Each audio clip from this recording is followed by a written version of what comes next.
So we all know about the Dragon Quest and Final Fantasies of the Japanese RPG world. Hell, even smaller titles like Parasite Eve and Breath of Fire garner a decent-sized following in this underappreciated genre. And in this current drought of role-playing games, returning to the older titles is becoming more and more of a necessity. But how many times can we revisit the worlds of Chrono Trigger or Persona? There are a finite number of Japanese RPGs released here in the West. For most Eastern developers, the price of localizing such text-heavy games far outweighed the money they'd make doing it. Now, if you're like me, a fan of Japanese role-playing games, you've probably experienced a good amount of what's out there. But fear not, my friends. As is usually the case, the internet holds the answers to all of your problems.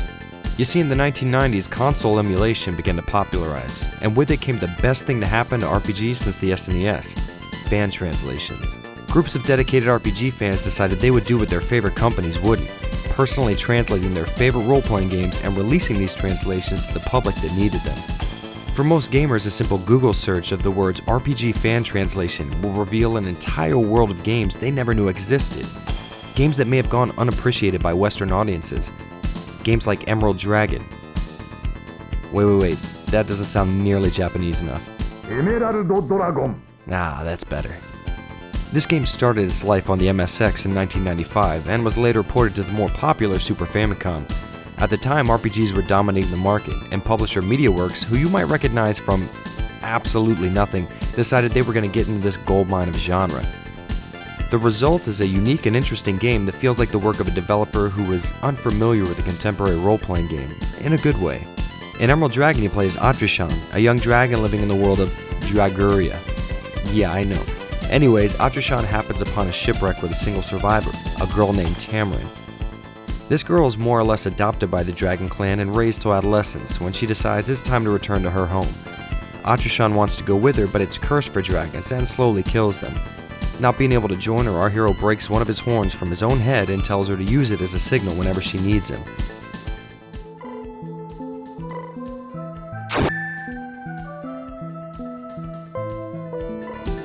The weird thing is, this entire story goes by and she never uses it to call him. No, I'm just kidding. She uses it almost immediately.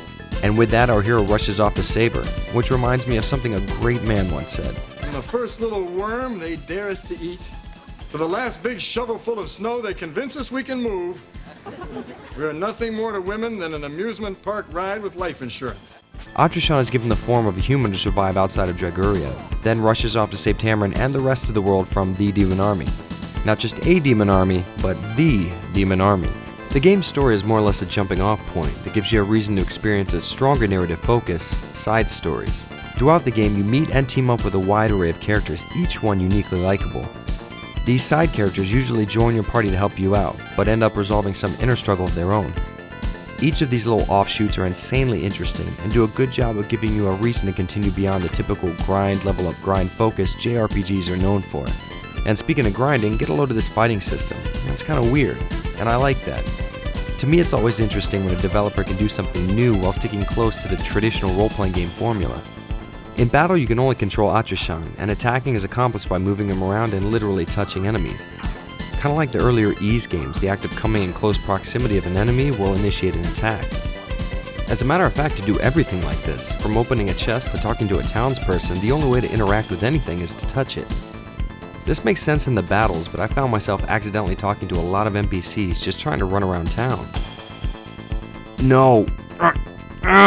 No, I don't care. I just want to get out of here. But anyways, back to the combat. Every step you take decreases the amount of times you can attack, and vice versa. This is represented by the highlighted areas around you, acting as a visual representation of your action points. The rest of your party will act on their own, and for the most part do a good job of supporting you. The human world may be deadly to Atrishan, but he can assume his dragon form for a short time in storyline events and as a powerful attack while in battle. As a fan of Breath of Fire Dragon Quarter, it's pretty crazy to see this exact mechanic in a game released almost a decade before it. Fans of earlier 16-bit RPGs will love the graphical style of Emerald Dragon.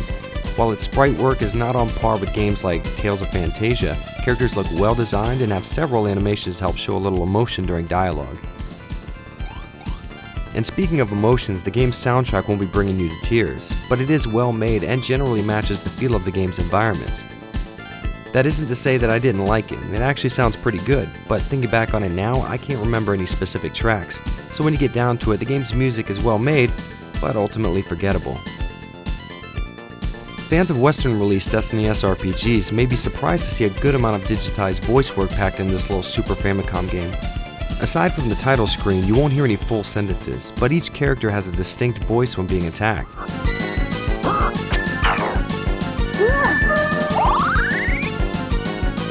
And for a game without any true voice acting, little things like this go a long way in making you feel attached to your party. And this is exactly what makes the game so noteworthy. Aside from the novelty of being a recently translated Japanese RPG, Emerald Dragon is also an interesting stab at changing the traditional RPG format in some very small but very effective ways. If you've grown tired of the slim pickings we Westerners have been awarded in the RPG department, Emerald Dragon may be exactly what you're looking for. It's not an amazing example of what the genre can accomplish, but it is a fun, different, well-written change of pace, and ultimately well worth your time. It may be almost 20 years old, but for most of us, Emerald Dragon is brand new and most definitely a trashed classic.